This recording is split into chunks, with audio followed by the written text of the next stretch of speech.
ஷேய் விஷ்ணு இல்லை கேட்டுக்கோடா.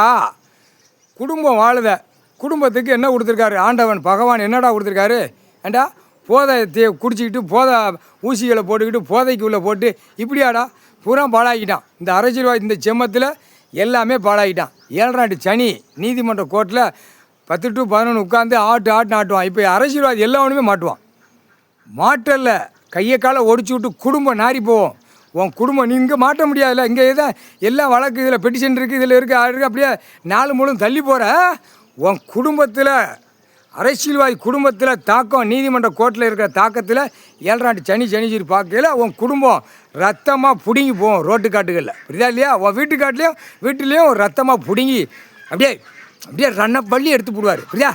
ஆடாதீடா, உட்காந்துருக்காரு, ஆடாமல் போ. என்ன கண்ணு தெரியலையா? கணக்கு போட்டது கண்ணு தெரியலையா? கண்ணு தெரியாமல் தடவி விட்டுருவார்.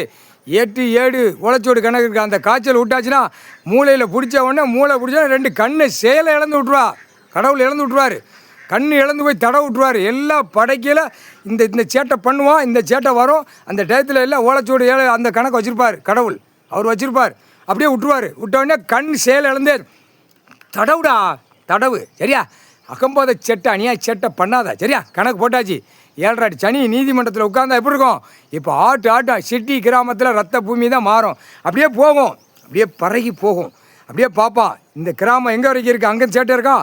அப்போ அந்த சிட்டி கிராமம் ஒரு ஆட்டுவான்.